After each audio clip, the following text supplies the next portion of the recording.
கருணாநிதி அவர்களுடைய நூற்றாண்டு விழாவை கொண்டாட வேண்டும் என்பது அவருடைய விருப்பம். 100 ரூபாய் நாணயம் வெளியிடுவது அவருடைய விருப்பம். ஆனா வெளியிடுவது யார் என்றுதான் கேள்வி. திரு ராகுல் காந்தி கூட்டு வந்து இதை வெளியிட்டிருக்கலாம்ல.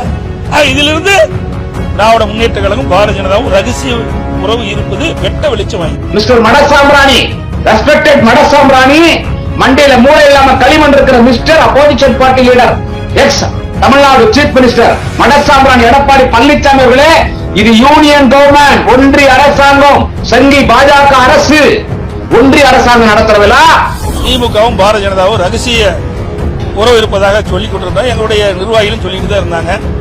இப்ப ஊடகம் நம்ம பத்திரிகை மூலமா நீ கேள்வி கேட்க ஆரம்பிச்சிட்டீங்க.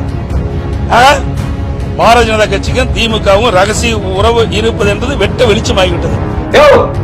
ஆதரிக்கணும் முடிவு பண்ண திமுக பகிரங்கமா ஆதரிக்கும். கள்ளத்தரமான உறவெல்லாம் எங்களுக்கு தேவையில்லை. உங்களை மாதிரி அடிமன் நினைச்சிருக்கீங்களா?